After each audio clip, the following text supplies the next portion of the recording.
Dan saya nak menyentuh sikit tentang aspek puasa sebagai tarekat. Puasa kita ini bila kita laksanakannya sebagai satu ibadah, itu dilihat sebagai aspek atau sudut syariatnya. Tetapi hendaklah kita sedar bahawa syariat yang diperintahkan Allah kepada kita ini, dia juga kalau dilihat dari sudut lain, dia menjadi tarekat. Dan ini dapat kita lihat kalau kita perhatikan kepada firman Allah Subhanahu wa taala. Pertama sekali Allah berfirman, ya ayuhan nasu ubudu rabbakumul ladzi khalaqakum walladzina min qablikum la'allakum tattaqun. Wahai orang-orang yang beriman, wahai manusia, ya ayuhan nasu ubudu, beribadahlah kepada Tuhanmu yang menjadikan kamu dan menjadikan orang sebelum kamu, la'allakum tattaqun, mudah-mudahan kamu menjadi orang-orang yang bertakwa. Jadi ibadah yang dilakukan oleh manusia ini, dia akan menyumbang kepada takwa, membawa kepada takwa. Maka membawa kepada takwa itulah yang dikatakan tarekat, yang membawa kepada manusia lebih dekat kepada Allah, lebih mengenal Allah, lebih hampir dengannya, lebih mendalam hubungan dengannya. Maka itu dinamakan sebagai tarekat. Jadi ibadah-ibadah yang diperintahkan Allah secara umum ada sudut tarekatnya itu. Termasuklah ibadah puasa ini yang difirmankan Allah di dalam Al-Quran, seperti yang disebut pada ayat tadi, ya ayyuhalladzina amanu kutiba alaikumus siyamu kama kutiba alal ladzina min qablikum la'allakum tattaqun. Wahai orang-orang yang beriman, telah dipadukan ke atas kamu melaksanakan ibadah puasa, yakni puasa Ramadan ini, sebagaimana telah dipadukan kepada umat-umat yang terdahulu, mudah-mudahan kamu bertakwa. Jadi ibadah puasa ini menyumbang kepada takwa, yakni membawa manusia menjadi lebih dekat kepada Allah, lebih mengenal Allah, lebih hampir kepadanya, lebih mendalam kefahaman dan keyakinan terhadap Allah. Semua ini adalah tarekat. Lalu bagaimana puasa ini menjadi tarekat yang boleh membawa manusia mendekati Tuhannya, lebih bermakrifat terhadap Tuhannya?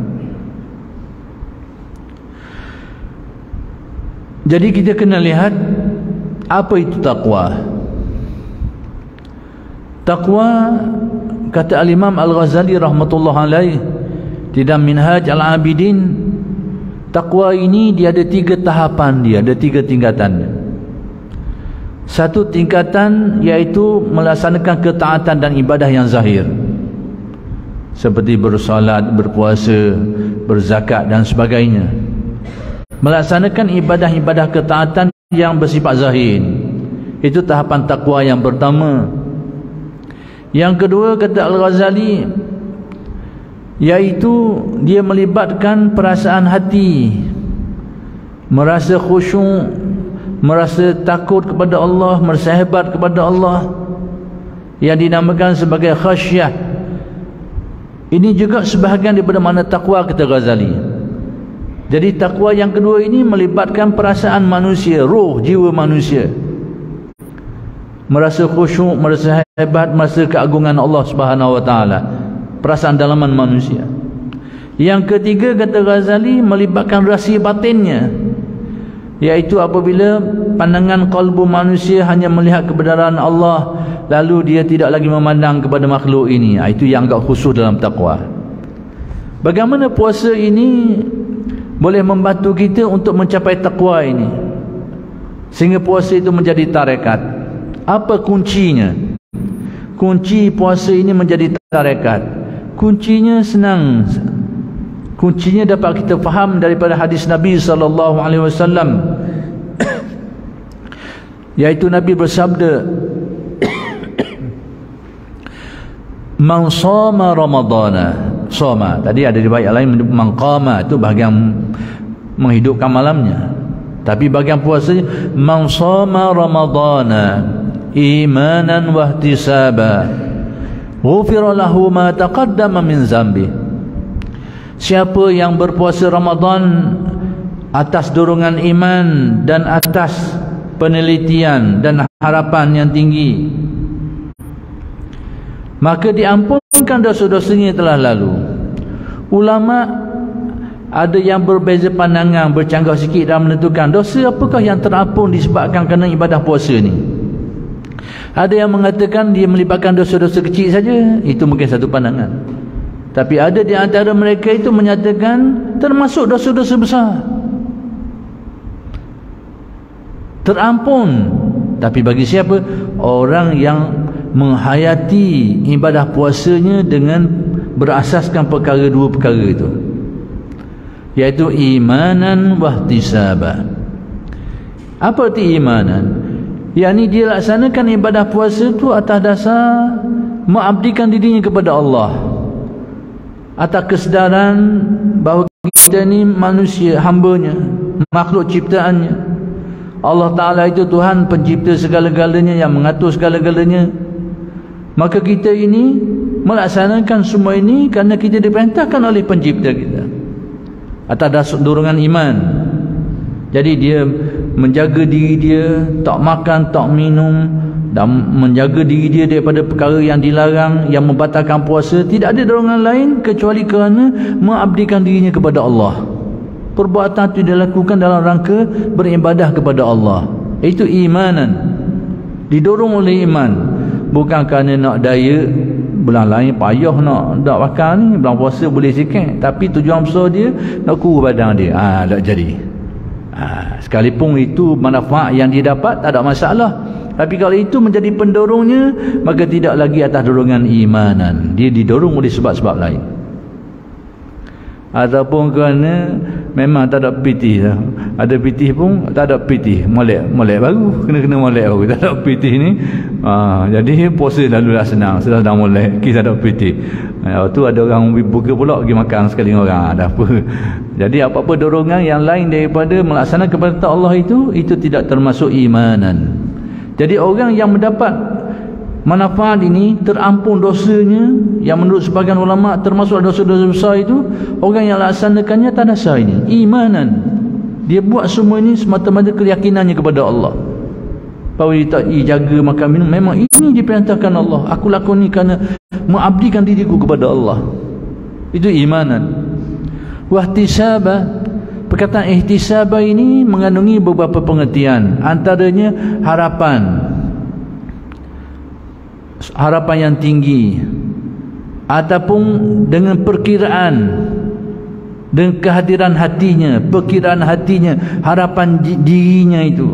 Dalam bahasa mudah agak, dia melaksanakan ibadah puasa dengan perhayatannya, akalnya ikut sekali, perasaannya ikut sekali dalam menghayati puasanya. Itu ihtisaban.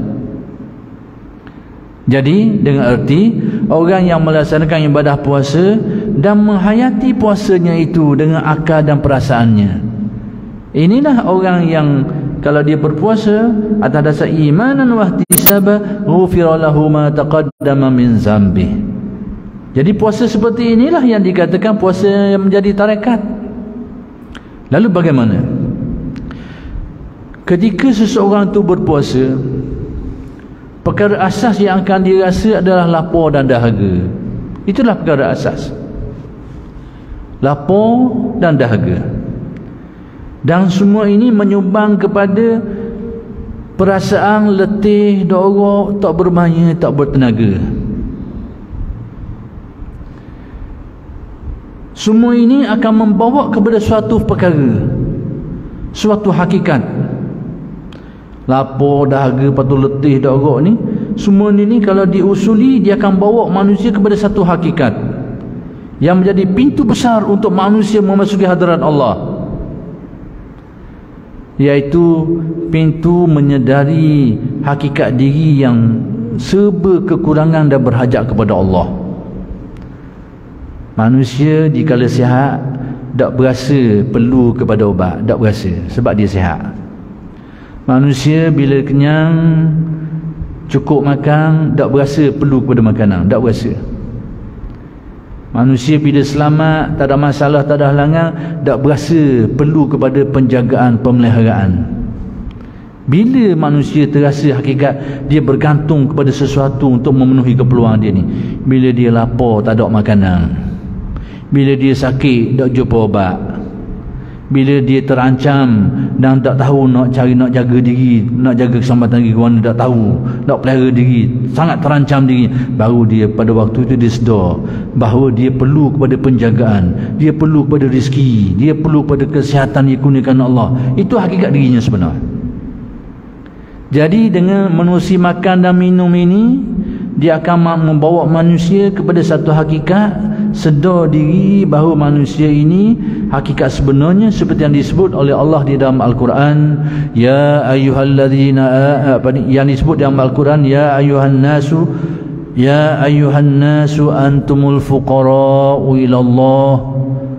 Wahai manusia, kamu semua ni, hakikat sebenar kamu ni miskin, fakir, yang ni tidak memiliki apa-apa, dan semua benda kau bergantung kepada Allah.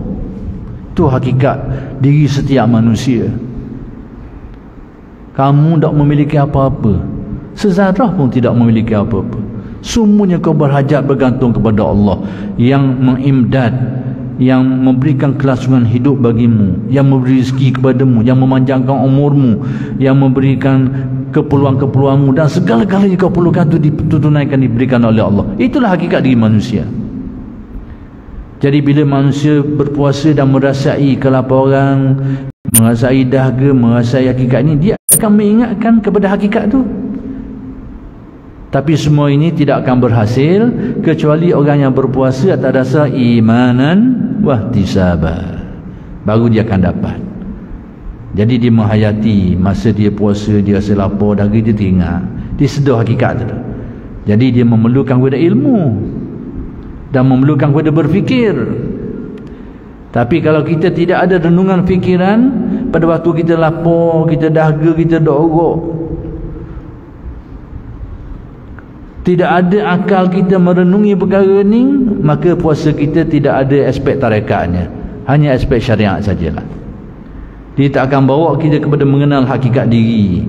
Antumul fuqara, kamu sebenarnya tak ada milik skepmen habuk pun, tak ada milik satu benda pun, semuanya tu kau berhajat bergantung kepada Allah. Tak lagi kau tak ada renungan ini, ihtisaban. Jadi kalau manusia menghadapi puasanya, dan kadang dia lapar, dia dahaga, dorok, dia fikir benda ni, dia akan membuka pintu kepada makrifat. Kata Imam Abu Hasan Asy-Syazili, babul faqri ini, pintu merasa fakir diri ini, sedar hakikat diri sebagai fakir ini adalah pintu yang besar manusia untuk mendekati Tuhannya. Itulah tarekat yang besar untuk manusia mencapai mengenal keagungan Tuhannya, sedar diri itu. Maka sebab itu dari segi syariat, dari segi syariat yang zahir, kita dilarang melakukan sesuatu yang boleh mengurangi merasai lapar dan dahaga ni, dimakruhkan.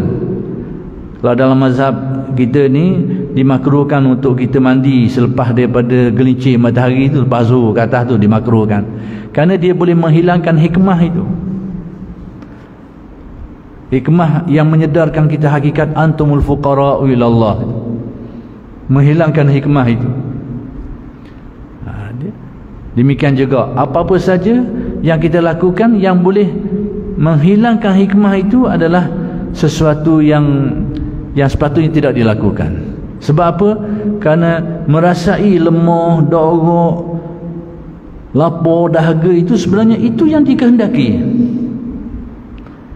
Tetapi bagi nafsu kita memang tak nak lah dorok, lapar, dahaga, nisbah kepada nafsu kita sangat tidak disukai.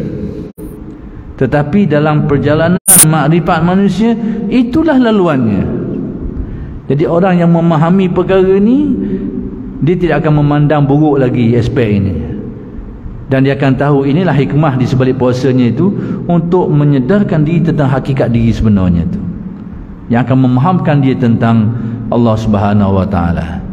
Jadi dengan kesedaran diri terhadap hakikat fakir diri ini, Kesedaran inilah yang akan membuka pintu makrifat hatinya itu untuk menerima pedoman hidayat Allah, menerima suluhan ilmu laduni, menerima kurnian-kurnian Allah yang berbagai-bagai, yang memahamkan dan mendekatkan dirinya lagi kepada Allah Subhanahu wa taala. Baik, kemudian dalam ibadah puasa juga yang kita laksanakan pada bulan Ramadan ini, faktor-faktor yang membuka pintu untuk kita lebih dekat kepada Allah Subhanahu wa taala itu sangat besar. Disebut di dalam hadis, apabila masuknya Ramadan, sufidati syayatin, dibelenggu, diikat setan-setan itu. Masuk bulan Ramadan, bulan yang manusia, bulan yang kita difardukan, diwajibkan melaksanakan ibadah puasa ini, setan itu digari, yakni dihalang, diikat, dihalang daripada melakukan tugasan aslinya, iaitu mengganggu manusia. Antara punca kenapa manusia ini rosak kalbunya, terhalang kalbunya, terhijab kalbunya daripada memahami Allah secara yang lebih mendalam, kerana pengaruh-pengaruh setan ini. Di dalam hadis disebut, laula anna syayatina yahumuna ala qulubi bani adama lanazaru ila malakutis sama. Kalaulah tidak kerana setan-setan ini berkerumun menutup pintu jiwa manusia, pintu kalbu manusia ini, kalau tidak kerana setan ini ramai dak lalu, banyak dak lalu duk tutup tu, nescaya mata hati manusia tu, basirah manusia tu dapat melihat rahsia ketuhanan Allah. Tapi disebabkan banyak sangat benda tu, jadi tak nampak, terdendeng. Maka manusia melihatlah alam semesta pada fiziknya semata-mata, pada zahirnya semata-mata, yang sedangkan asalnya alam semesta ini adalah cermin manusia melihat rahsia Tuhannya, tapi terdendeng. Kenapa? Kerana antara pengaruh nafsu-nafsu setan ini. Dan Allah Ta'ala telah memberi kemampuan kepada makhluk ini untuk mendekati manusia, bahkan masuk sampai ke dalam, menerusi saluran darahnya. Di dalam hadis yang sahih dinyatakan, inna syayatina yajri min ibni adama majra dam. Sesungguhnya setan-setan ini berjalan mengalir masuk ke dalam tubuh manusia ini, ikut saluran darah dia tu. Kata Al-Ghazali dalam Ihya, fadayikuha bilju' atau bisaum, sempitkan dia. Nak tutup tu tak boleh, tutup tu mati pula kita ni. Sempitkan dia supaya laluan dia tak laju. Kalau jalan lebuh raya tu luar, sedap je tembur, cepat sampai. Tapi kalau sibuk jalan tu sepik, lambat sikit. Itu yang boleh diusahakan, sempitkan dia, kata Al-Ghazali. Tayyikuha bilju' bisaum, sempitkan dia dengan lapar, dengan berpuasa, ibadah puasa, sempitkan dia. Jadi gangguan tu kurang. Maka dalam ibadahnya itu lebih membantu untuk manusia itu melaksanakan ibadah puasanya itu, yang boleh mendekatkan dirinya kepada Allah kalau dilaksanakan dengan sebaik-baik, dengan dua dasar tadi, imanan wa ihtisaban. Satu lagi yang saya nak sebut, bagaimana puasa ini menjadi pintu untuk manusia menghayati, mengenal Allah secara yang lebih mendalam, iaitu sebagai satu tarekat, iaitu manusia juga antara laluan manusia untuk mengenal penciptanya adalah dengan jalan mengenali nikmatnya, mengenali nikmat kurniaannya. Berapa banyak nikmat yang dikurniakan kepada kita dalam tempoh yang sangat panjang, tapi kita lupakan. Maka menyedari nikmat-nikmat yang dikurniakan ini adalah salah satu lubang, salah satu pintu yang boleh membawa manusia mengenal dan mendekatkan dirinya kepada Allah Subhanahu wa taala, dengan jalan mengenali nikmat-nikmatnya itu, menyedari nikmat-nikmatnya itu. Tapi bagaimana manusia boleh menyedari nikmatnya? Maka salah satunya dengan cara berpuasa. Nabi SAW bersabda,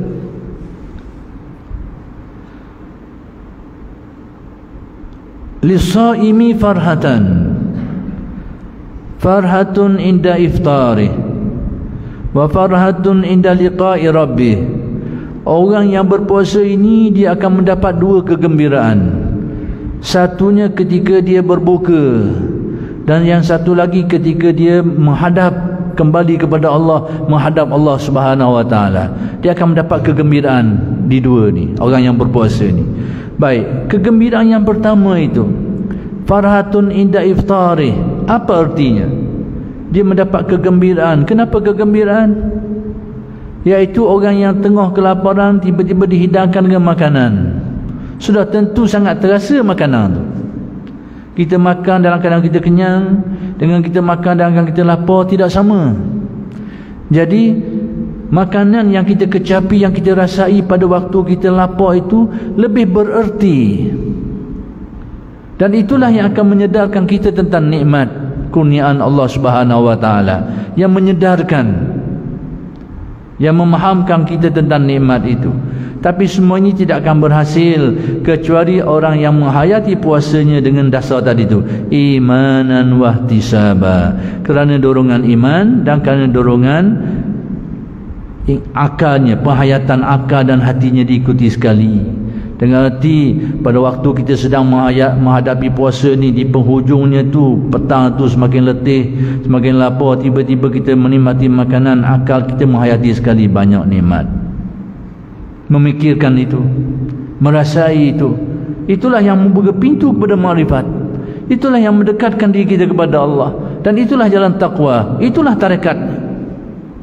Sehingga kita sangat terasa nikmat kurniaan Allah kepada kita ini sangat banyak.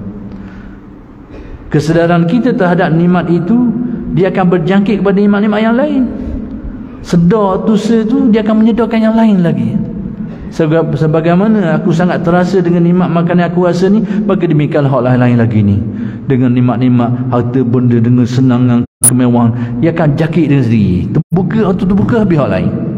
Itu pintu manusia mengenal penciptanya. Dan akhir sekali hari ini, iaitu penghayatan Ramadan yang khusus. Kerana Ghazali sebut orang puasa ni ada 3 tahapan. Bukan Ghazali saja, bahkan ulama tasawuf yang lain pun. Ada puasa yang awam, ada puasa yang khusyuk, ada yang khawasul khawas, yang lebih khusyuk lagi. Maka yang ujung tu kita dapat lihat penghayatan Nabi Muhammad sallallahu alaihi wasallam. Apa kunci penghayatan puasa yang penghujung? Iaitu tawajuh. Apa itu tawajuh? Menumpukan perhatian kepada Allah Subhanahu wa taala. Kalau kita perhatikan 10 hari terakhir Ramadan, Nabi mula melaksanakan iktikaf menurut ahli fiqh, khalwat menurut ahli tasawuf. Nabi mula menyendiri dan mengasingkan diri dan menumpukan perhatian kepada Allah. Semua itu dalam istilah tasawuf dipanggil tawajuh, menumpukan perhatian, ingatan kepada Allah. Sama ada dengan jalan solat, atau jalan baca Quran, ataupun dengan jalan zikir, dengan bermacam-macam jenis, tak kira lah. Yang penting hati kita tertumpu ingatannya kepada Allah Subhanahu wa ta'ala.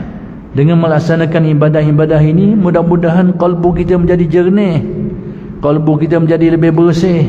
Lalu bersedialah untuk menerima limpah kurnia Allah Subhanahu wa ta'ala, menerima ma'rifatnya, menerima suluhannya, menerima tajalliatnya, dan bermacam-macam lagi. Cuma baliknya hak ujung tu payah sikit, sebab kita ditarik oleh dorongan untuk bersedia menghadapi hari raya. Itu cubaan besar sikit. Jadi fikiran untuk mentawajuh hati kepada Allah tu terganggu dengan baju, dengan kuih dan macam-macam lagi lah. Masing-masing punya kadar lah. Cuma itulah yang lebih penting, bahawa puasa kita ini sebenarnya adalah tarekat, bukan saja satu syariat ibadah yang kita laksanakan dalam rangka mengabdikan diri kepada Allah, tapi dia juga adalah pintu pembuka makrifat ke manusia lebih dekat kepada penciptanya. Dan semua ini tak akan berhasil kecuali orang yang menghayati puasanya atas 2 dasar tadi, imanan wahtisaba. Jadi sekadar itulah saja yang saya rasa nak saya kongsikan pada kali ini. Mudah-mudahan yang sedikit ini memberi manfaat kepada semua kita semua dan membantu kita untuk menghayati puasa kita pada kali ini. Mudah-mudahan puasa kali ini menjadi puasa yang paling bererti dalam hidup kita. Demikianlah puasa-puasa yang akan datang kalau dipanjangkan umur oleh Allah Subhanahu wa taala. Aqulu qawli hadza wa astaghfirullahal azim li wa lakum. Assalamualaikum warahmatullahi wabarakatuh.